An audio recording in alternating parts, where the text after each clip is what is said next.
अस्सलामुअलैकुम नाजरीन, programme fact matters के साथ मैं हूं सुजैन जहान खान। ईरान जंग अपने चौथे हफ्ते में दाखिल हो चुकी है, जिसमें एक तरफ तो इसकी शिद्दत बदस्तूर मौजूद दिखाई दे रही है और दूसरी जानिब अब इस जंग को रुकवाने के लिए इस वक्त बैनुल-अक़वामी मंजरनामे में खासी हलचल भी वाज़ेह है। आलमी मीडिया ईरान जंग के हवाले से सीज़ फायर के लिए पाकिस्तान, टर्की और मिस्र की बैकडोर कोशिशों और राब्तों की खबर दे रहा है, जबकि पाकिस्तान ने इस तनाज़ुर में ईरान और अमरीका के दरमियान सालसी करवाने के लिए अपना सिफारती किरदार अदा करने की पेशकश भी करती है। वज़ीर आज़म शहबाज शरीफ ने भी आज काबीना इजलास के बाद ये वाज़े तौर पर कह दिया है कि ईरान जंग के खात्मे के लिए पाकिस्तान मुज़ाकरात की मेज़बानी को तैयार है। इसके साथ साथ हुकूमत अब ईरान जंग के तनाज़ुर में तवानाई की बचत के लिए मज़ीद मुख्तलिफ इक़दामात भी उठाने पर गौर कर रही है। दूसरी जानिब इमरान खान की आंख के पिम्स अस्पताल में होने वाले तीसरे प्रोसीजर से PTI क़यादत ने बेखबर रखे जाने का दावा कर दिया है। इन सब मामलात पर हुकूमत अब क्या सोच रही है और क्या वाकई इस्लामाबाद ईरान मुज़ाकरात की मेज़बानी करने जा रहा है, इस हवाले से गुफ्तगू करने के लिए हमें ज्वाइन किया है नून लीग रहनुमा और वज़ीर मुमलिकत बराए कानून और इंसाफ बैरिस्टर अकील मलिक। बहुत शुक्रिया बैरिस्टर साहब प्रोग्राम में अपना कीमती वक्त देने के लिए।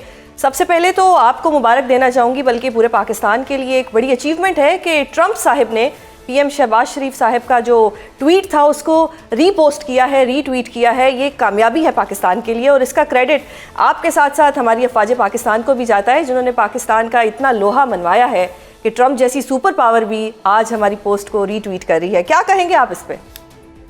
बिस्मिल्लाहिर्रहमानिर्रहीम। बहुत बहुत शुक्रिया सुजैन। बिल्कुल ये बात दुरुस्त है और अल्हम्दुलिल्लाह देखिए पाकिस्तान ने हमेशा जो है एक प्रिंसिपल स्टांस लिया है और उस पर फ्रॉम द वेरी गेट को और फ्रॉम द वेरी बिगिनिंग अगर आप बात करें तो इससे पहले जो अल्टरकेशन हुई थी उस हवाले से भी और इसमें भी हमारा एक बड़ा प्रिंसिपल स्टांस है और वही स्टांस जो है हमने आगे उसको मतवाते तौर पे किया, आगे बढ़ाया। अब ये रीट्वीट का जो मामला है, जो वज़ीर आज़म साहब की ट्वीट थी उसमें रीट्वीट करना, बिल्कुल ये पाकिस्तान की जो फॉरेन पॉलिसी है, पाकिस्तान की डिप्लोमेटिक विन है, वाज़े तौर पे ये सामने। लेकिन थोड़ा सा इसको क्योंकि मामलात इस तरह के हैं कि सेंसिटिव हैं और उनको जो है ये फ्रैजाइल सिचुएशन है, तो उसको उस पहराए में देखने की ज़रूरत है और अभी इससे ज़्यादा तबसरा हमें करने की ज़रूरत नहीं, क्योंकि हमने बिल्कुल उसका खैर मकदम ज़रूर किया कि हम सालसी का किरदार अदा करने के लिए खैर मकदम करते हैं। अकील साहब ये बताइएगा कि ट्रंप के इस रद्द अमल का जो इसका एक मतलब निकालूँ तो यही है कि मे बी या पॉसिबिलिटी है कि पाकिस्तान जो है वो इस हफ्ते के एंड तक हम होस्ट करेंगे मुज़ाकरात को ईरान के और जो ये USA के इशू है इस पर।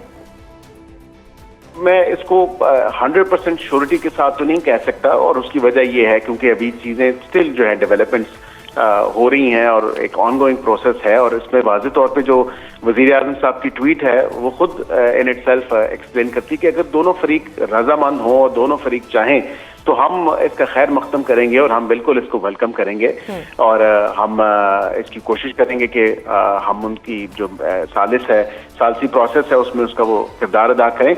लेकिन क्योंकि ये चीज़ें अभी स्टिल एक इवॉल्विंग सिचुएशन है और इसको देखने की ज़रूरत है, तो अभी मैं इस पे हतमी तौर पे तो कुछ नहीं कहूँगा, लेकिन मैं ये ज़रूर कहूँगा कि उम्मीद है इंशाल्लाह दुनिया पूरी के लिए और इस खित्ते के लिए जो एक अमन का प्रोसेस है वो अल्हम्दुलिल्लाह इंशाल्लाह मैं उम्मीद करता हूँ कि पाकिस्तान से ही शुरू होगा। अच्छा अकील बताइएगा, वफाकी काबीना का इजलास भी हुआ, PM साहब ने क्या बताया है मुज़ाकरात के हवाले से, राब्तों के हवाले से?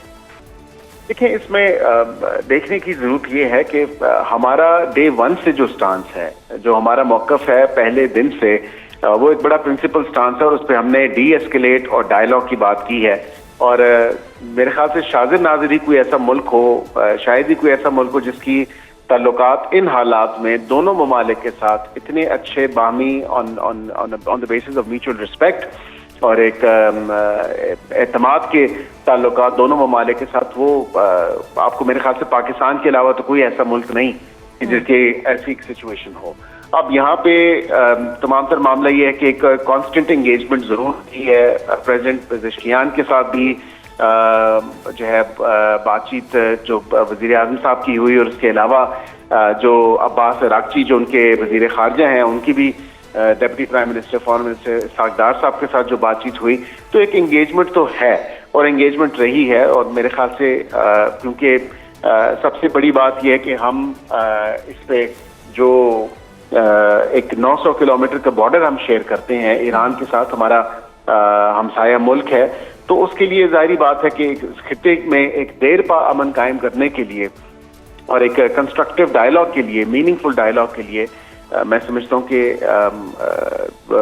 ये किरदार बिल्कुल ज़रूर हम अदा कर सकते हैं और हमें करना भी चाहिए, लेकिन प्रोवाइडेड कि दोनों फरीकैन जो हैं इस पर आमादा भी हों और इसको एक्सेप्ट भी करें। चलें, अगर हम पॉजिटिव सोचें कि कुछ हो जाता है, मुज़ाकरात की टेबल पे आ जाते हैं, पाकिस्तान क्या तैयार है होस्ट करने के लिए? और हमारी तैयारी पूरी है, हमने कोई ड्राफ्ट बनाया है? नहीं, देखिए ये तो बहुत आगे की बातें हैं। अब जहां तक आपने कहा कि पाकिस्तान तैयार है, तो हमने बिल्कुल वजीर आज़म की अपनी जो स्टेटमेंट है वो वाज़ेह तौर पे ये इस बात का अदा करती है कि हम उसको खैर मकदम करते हैं और हम उसको वेलकम करते हैं और बिल्कुल दो टोक जो है बात पूरी अवाम के सामने है। आज एक आला सतही इजलास ज़रूर हुआ जिसकी सदारत जो है वज़ीर आज़म ने की इस हवाले से, और वो तमाम तर चीज़ें खित्ते की जो सूरत हाल है उस हवाले से, जो इस जंग के हवाले से, जंग बंदी के हवाले से तमाम तर मामलात हैं वो सामने आए। लेकिन उसके साथ मैं ये ज़रूर कहूँगा कि देखिए दोनों तरफ से जो है जो बातचीत होनी है उसमें जो चीज़ें सामने आनी हैं वो अभी फिलवक़्त बड़ी अर्ली स्टेजेस पे हैं, और हतमी बात जो है वो अगर ये मुज़ाकरात का अमल शुरू होता है, दोनों फरीकैन की हमादगी होती है, तो फिर उसके साथ बिल्कुल हम उसमें जो किरदार है जो सालिस का वो अदा करेंगे। तो अभी फिलवक़्त कुछ कहना कबल अज़ वक्त है। और पाकिस्तान की क्या असेसमेंट है कि हमादगी का क्या टाइम फ्रेम हो सकता है अगले चंद दिनों में? ये एक ऑनगोइंग प्रोसेस है और मीडिएशन में कोई टाइम लिमिट नहीं होती, सालसी प्रोसेस में कोई वक्त की कदर नहीं होती, लेकिन कोशिश यही होगी कि जितने जल्दी, जितने खुश उसलूबी से तमाम तर मामला जो हैं वो अगर आमादगी होती है और अगर ये मामला आगे बढ़ता है तो वो हो, क्योंकि ना सिर्फ ये इस खित्ते के लिए बल्कि पूरी दुनिया के लिए जो है ये बड़ी एक खुशाइन बात होगी, क्योंकि तेल की कीमतें, एनर्जी की कीमत जो है, गैस की, ये बाकी चीज़ें देखें उसी सब चीज़ें उसके साथ एसोसिएटेड, और ये आपकी जापान से लेके साउथ अमेरिका तक जो है तमाम तर मामला, तमाम ममालिक जो हैं इससे इफेक्ट हुए हैं बाशमूल पाकिस्तान। तो इसमें देखने की ज़रूरत है कि अगर ये हमें अल्लाह ताला के करम से अगर हमें मौका मिलता है सालसी किरदार अदा करने का, तो बिल्कुल ये पाकिस्तान की एक सफारती जो है वो बहुत बड़ी अचीवमेंट होगी। और इससे पहले भी अगर आपको याद हो तो पहले भी हेनरी किसिंजर जो प्रेसिडेंट थे यूएस के, वो और उसके बाद फिर निक्सन, तो चाइना और यूएस के दरमियान भी हमने ये सालसी का किरदार अदा पहले किया। तो अकील, जो हमारा एक पड़ोसी है, जो दुश्मन है हमारा, भारत की मैं बात कर रही हूँ, उनकी तो चीखें निकल गई होंगी, क्योंकि उन्होंने तो एक इंप्रेशन दिया था कि पाकिस्तान ने कोई जंग शुरू कर दी थी उनके साथ, हमारी तरफ से कोई हमला हो गया था। लेकिन अब जब ट्रंप ने हमारी बहुत दफ़ा तारीफ़ें की, आज रीट्वीट भी कर दिया, तो वहाँ पर तो इस वक्त मेरे ख्याल से कोई तूफ़ान आया हुआ होगा, वहाँ पर तो एक मातम मचा हुआ होगा कि ये क्या हो रहा है, पाकिस्तान इतना ज़्यादा कामयाब होता जा रहा है।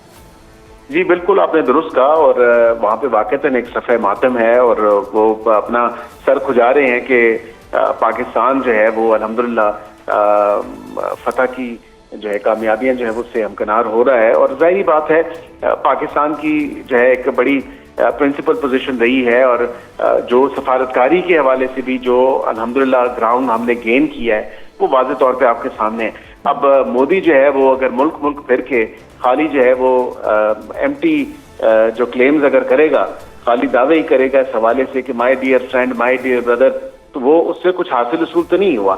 यह ऐसी बेतुकी और बेहुदा किस्म की फिल्में बनाएगा जो वो दहशतगर्दी करता है दूसरे अपने हमसाया ममालिक में, या जिस तरह दहशतगर्दी को अपने फरोग देता है, परवान चढ़ाता है, तो वाज़ेह तौर पे आपके सामने है कि वो पर उस हद तक, फिल्मों की हद तक रह गए हैं।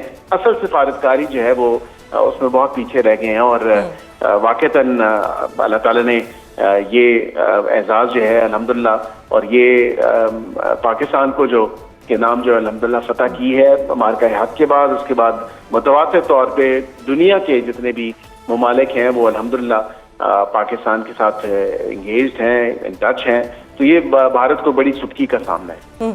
अच्छा अकील, बताइएगा कि इस जंग की वजह से माशी असरात भी हुए, पाकिस्तान को भी फेस करना पड़ा। अभी पेट्रोल की जो हाई ऑक्टेन था उसकी लेवी बढ़ा दी गई, 200 उसको कर दिया गया। क्या ये जो एक लेवी बढ़ाने का बम है, इसका अगला निशाना आम पेट्रोल भी हो सकता है? नहीं, मैं देखिए नहीं समझता, क्योंकि अवाम पे जो कम से कम बोझ है वो वज़ीर आज़म की अवलीन तरजीहात में शामिल है। और आपने देखा कि ईद के मौके के ऊपर भी एक समरी मूव हुई थी और उस पर बड़ी एक एक्सपोनेंशियल जो एक लेवी थी या इंक्रीज थी उसमें वो थी जो वज़ीर आज़म साहब ने मुसरत की। और सिर्फ हाई ऑक्टेन पे, क्योंकि हाई ऑक्टेन आम आवाम तो नहीं खरीदती, ये तो देखिए ना वो अफोर्ड जो कर सकता है वही खरीदता है। तो उस पर लेवी बिल्कुल ज़रूर लगाई और लगनी भी चाहिए कि जो हाई ऑक्टेन डलवा सकता है, जो अफोर्ड कर सकता है, वो फिर उस हवाले से उस हिसाब से उसके पैसे भी देखिए। अवाम पे बोझ नहीं आना चाहिए इस तमाम तर चीज़ का। और जो कम से कम बोझ है वो वज़ीर आज़म ने जो बिल्कुल कहने जिसके लिए हम नहीं कर सकते थे, जो पास ऑन हुआ, लेकिन अब इंशाल्लाह उम्मीद है कि ये थोड़ा मामला बेहतरी की तरफ जाएंगे तो इंशाल्लाह इन कीमतों में भी कमी आएगी। सही, तो मतलब मैं आपकी इस पूरी बात का मतलब ये समझूं कि पेट्रोल नहीं महंगा होने वाला, आप ये खुशखबरी हमें दे रहे हैं? मैं उम्मीद करता हूँ और मैं दुआ करता हूँ कि हालात जो है वो बेहतरी की तरफ जाएं ताकि पेट्रोल में इंक्रीज ना करनी पड़े हमें। हालात तो इस तरह के हैं कि अगर ये अल्लाह ना करे कोई मामला, और 25 दिन हो गए ये मामला शुरू हुए हुए, और ये अगर जंग बंदी नहीं होती तो फिर जाहिर बात है उसका इफेक्ट पेट्रोल की कीमतों में जो है वो इजाफा तो होना है। लेकिन हमारी कोशिश ये होगी कि मामला जो है वो अल्लाह करे कि जल्द जो है खुशअस्लूबी से मामला तय पे आ जाए ताकि पेट्रोल की कीमतों में कोई फर्क ना पड़े और फिर हम पेट्रोल की कीमतें जो इंक्रीज हुआ भी है उसको रिड्यूस कर सकें। सही, चलें अब थोड़ा सियासी फ्रंट की बात करते हैं। इमरान खान साहिब का एक चेकअप होना था, उनको एक 3rd डोज लगनी थी, वो पिम्स हॉस्पिटल में लगाई गई। बड़ा सीक्रेसी के साथ ये सब कुछ हुआ, फैमिली को दोबारा इन्वॉल्व नहीं किया गया। ऐसा क्या रीज़न था कि आपकी जो हुकूमत है वो फैमिली को नहीं बताती? और PTI ने भी शिकवा किया है कि जी हमें फिर नहीं बताया। नहीं, ऐसी बात नहीं है सुजैन साहिबा, आपके सामने है कि ये तारीख तो सबको पता थी, बाशमूल उनकी बहनों से, उनकी पार्टी के लोगों को, उनके जो दीगर डॉक्टर्स जिनसे ब्रीफिंग ली उनको, क्योंकि महीने का टाइम था और महीने की डेट्स जो कैलकुलेट करनी। और पिछली दफा भी आपको याद होगा कि वाज़े तौर पे उन्होंने कहा ये तो डेट हमें हुकूमत ने पहले ही बताई थी। अब अगर वो खुद ही नहीं थे इंटरेस्टेड वहाँ पे विजिट करने के हवाले से तो कोई ऐसी बात नहीं। हाँ, जो डॉक्टर्स की एडवाइस थी उस एडवाइस पे एक्ट करते हुए उनको तीसरा और फाइनल इंजेक्शन जो था वो दे दिया गया और उनकी हालत जो है अभी अल्हम्दुलिल्लाह बेहतर है और वो उन्होंने खासा रिकवर भी किया है। और जो इसका एक प्रोसीजर है, जो इसका पार्सल है जो प्रोसेस का, वो आगे बढ़ेगा। प्रोसीजर तो हो गया, लेकिन PTI का शिकवा ये है, बैरिस्टर सलमान अकरम राजा जो हैं वो भी यही कह रहे हैं कि हमें इस दफा इतला ही नहीं दी, हमें कुछ बताया ही नहीं।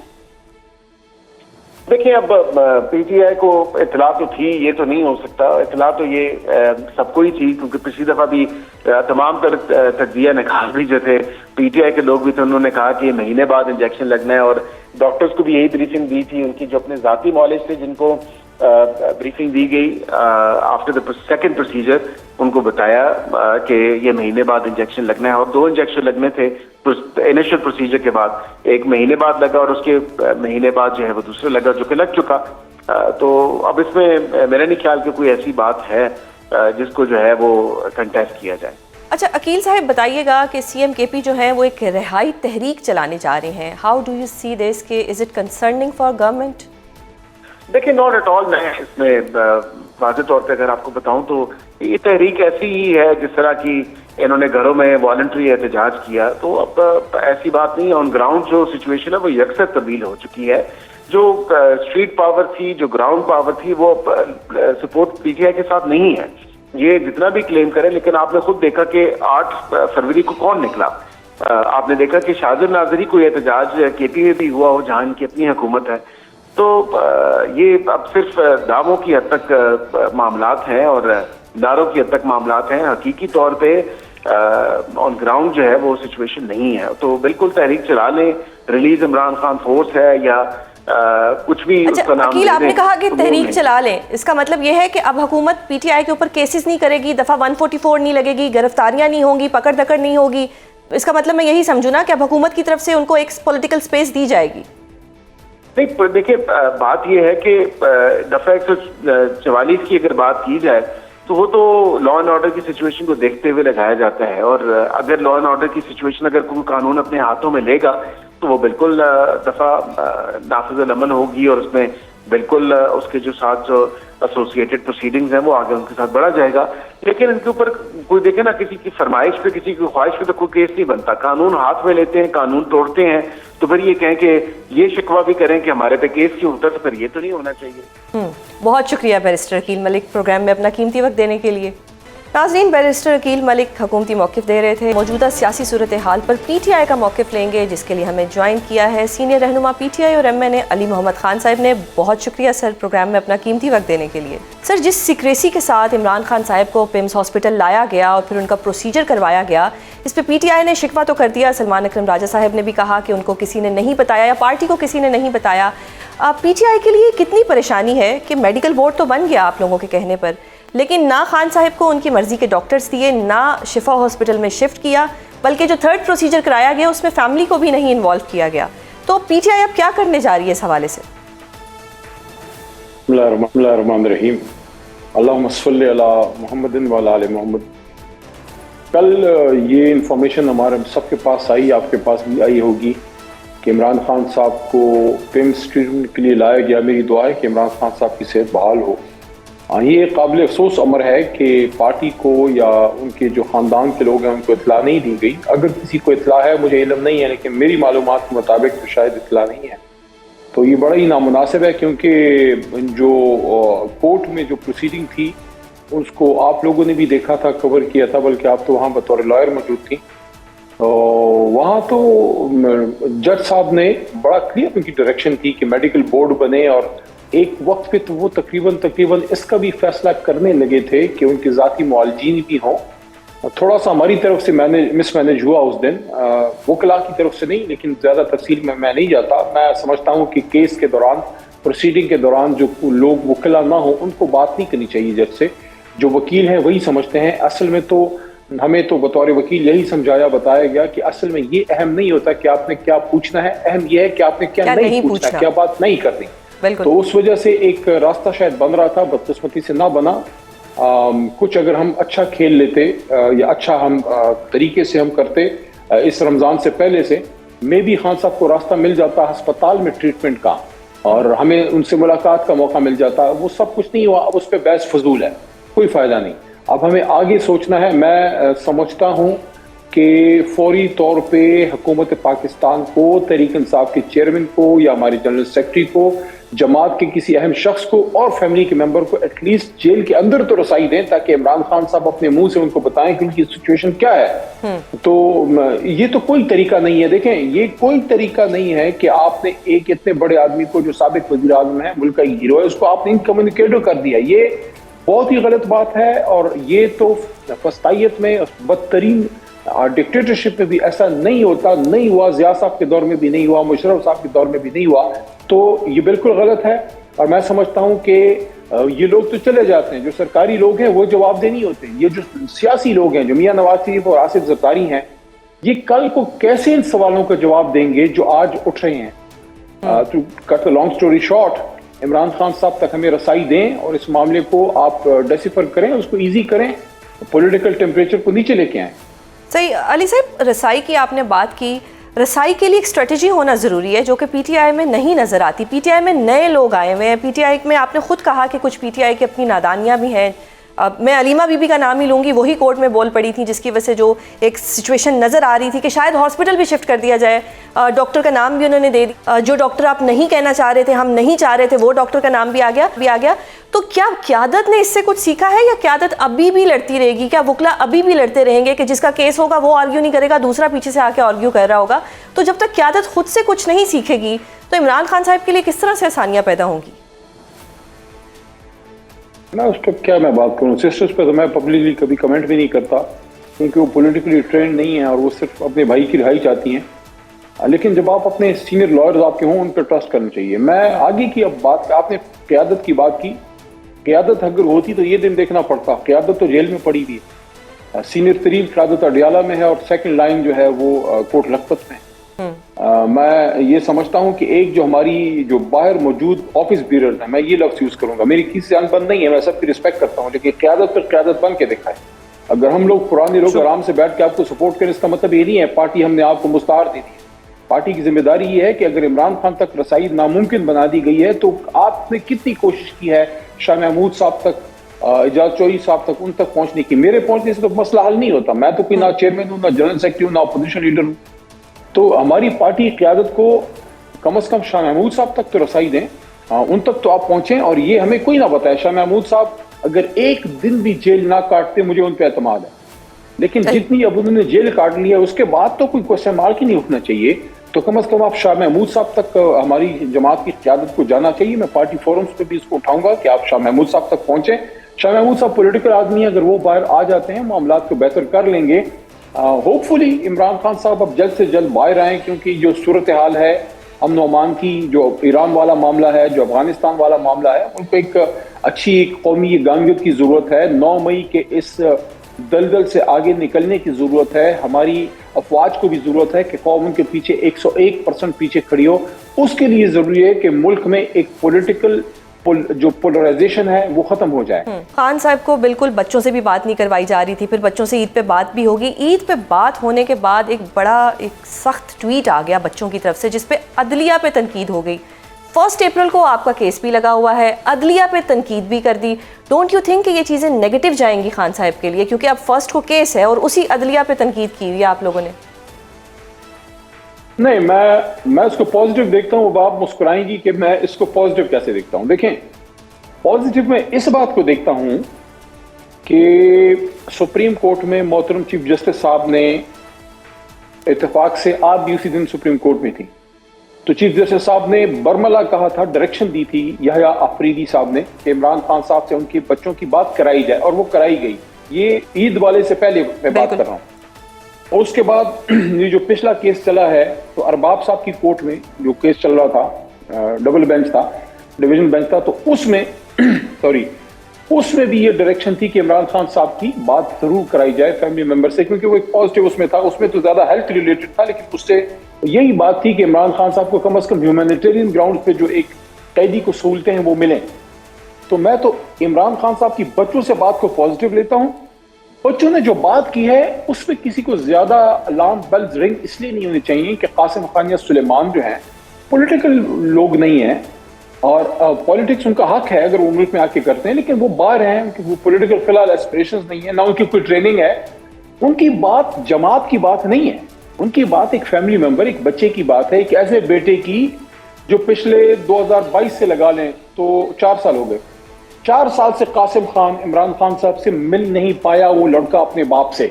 कासिम जो है, बेटों ने तो ट्वीट की, खान साहब का जो ऑफिशियल ट्विटर हैंडल था ना, उससे भी ये ट्वीट हुई। देखिए, वो तो चेयरमैन गौहर या राजा साहब के कंट्रोल में नहीं है, वो कोई और मैकेनिज्म है, मुझे उसका नहीं इल्म, ना मैं उस पर बात करता हूँ। सही, मैं तो उस बात का जिम्मेदार हूँ। मैं आपको क्लियर बताऊं, मैं एक पॉलिटिकल वर्कर हूँ, मैं खला में नहीं रहता, मैं जमीन पे रहता हूँ, मैं गर्म जमीन पे पैर रखता हूँ, मैं मुल्क से बाहर नहीं बैठा। इमरान खान से बड़ा माई का जना नहीं है पीटीआई के लिए। अगर इमरान खान जेल में है तो अली मोहम्मद समेत सबको जमीन पे सामने होना चाहिए, ना गायब होना चाहिए, ना मुल्क से बाहर। हम यहाँ फेस कर रहे हैं। इमरान खान साहब इसको पॉजिटिव लें कि इमरान खान साहब से बच्चों की बात हो गई है, ये एक पहला स्टेप है। अल्लाह करे कि अब फैमिली मेंबर्स और वकला और पार्टी ऑफिस ब्यूरोस खान साहब से मिले। अच्छा सर, वो अच्छा जेस्चर होगा, हुकूमत भी स्टेप लेना चाहिए। बिल्कुल। अच्छा, अब रिहाई तहरीक एक थी, अब वो तहरीक, पहले रिहाई फोर्स थी, वो तहरीक बन गई।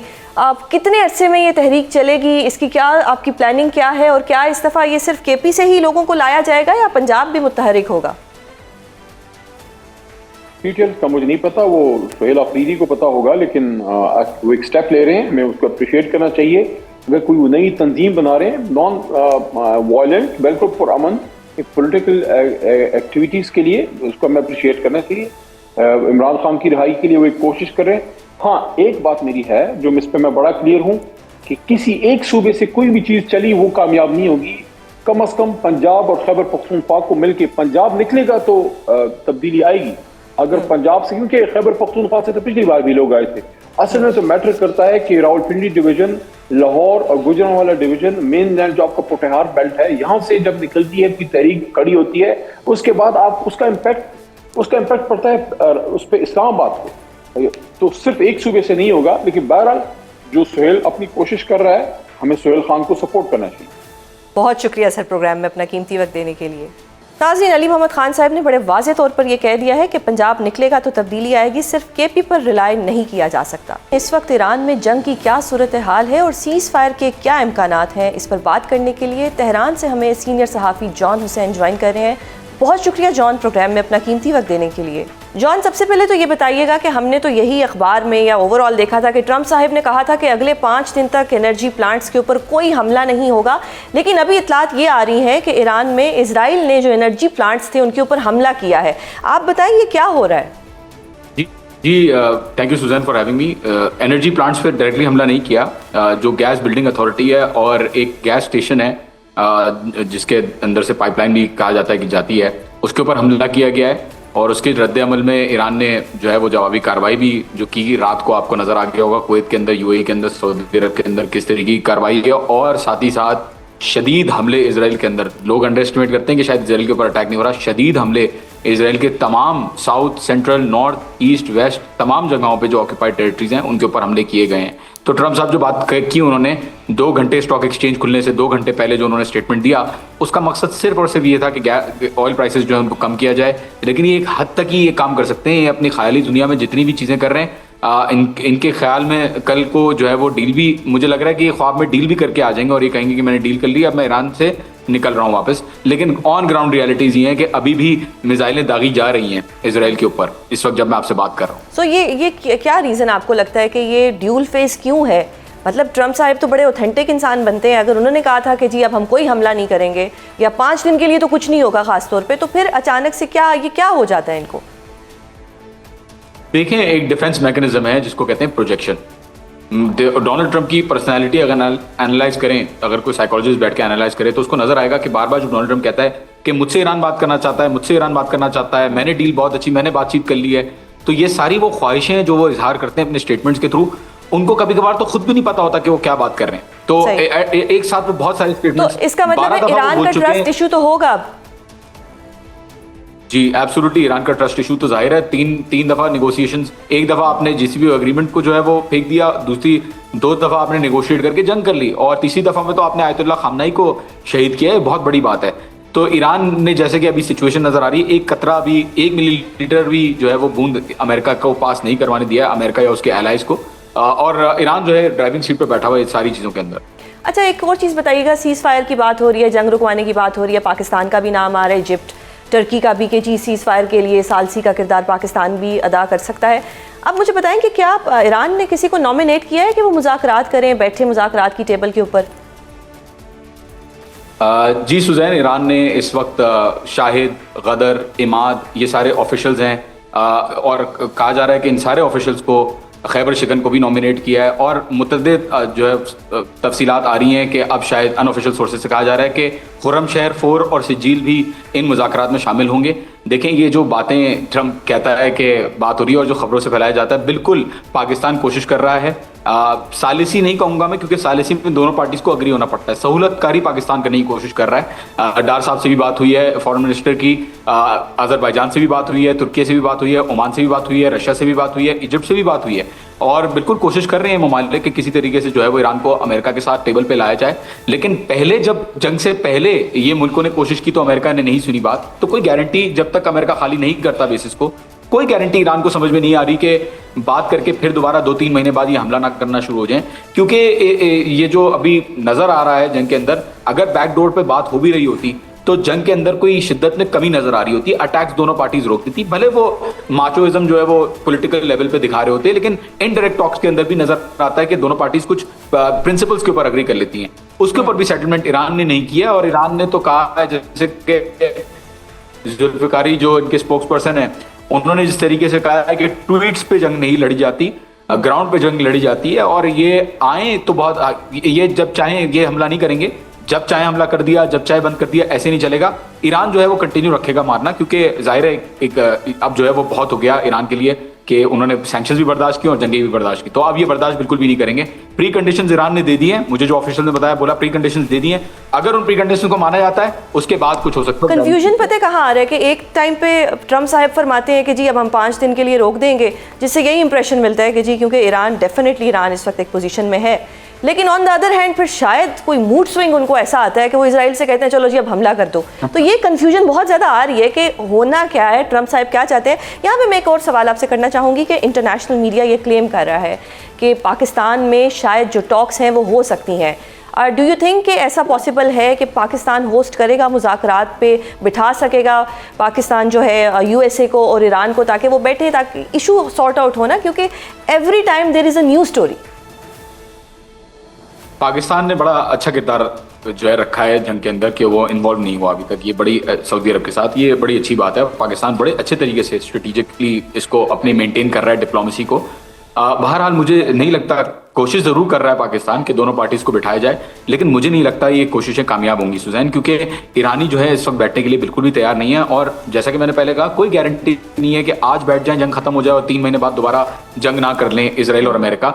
तो जब तक ये बेसिस खाली नहीं होंगे तब तक आई डोंट थिंक ईरान बैठेगा। अगर बहरहाल ये चीज़ें हो जाती हैं तो पाकिस्तान के थ्रू, वो भी डायरेक्टली नहीं, इनडायरेक्टली पाकिस्तान के थ्रू अगर कोई चीज़ होगी तो वो कन्वे शायद की जाए, या दूसरे मुल्कों की तरफ से, टर्की की तरफ से, ओमान की तरफ से कन्वे की जाए। लेकिन कोई भी चांस नहीं है, मुझे नहीं लगता। स्टेटमेंट्स भी आ गए हैं और अनऑफिशियली भी बोल दिया है कि कोई भी चांस नहीं है कि अमेरिका के साथ किसी भी तरीके के मुज़ाकरात होंगे until unless these preconditions are met.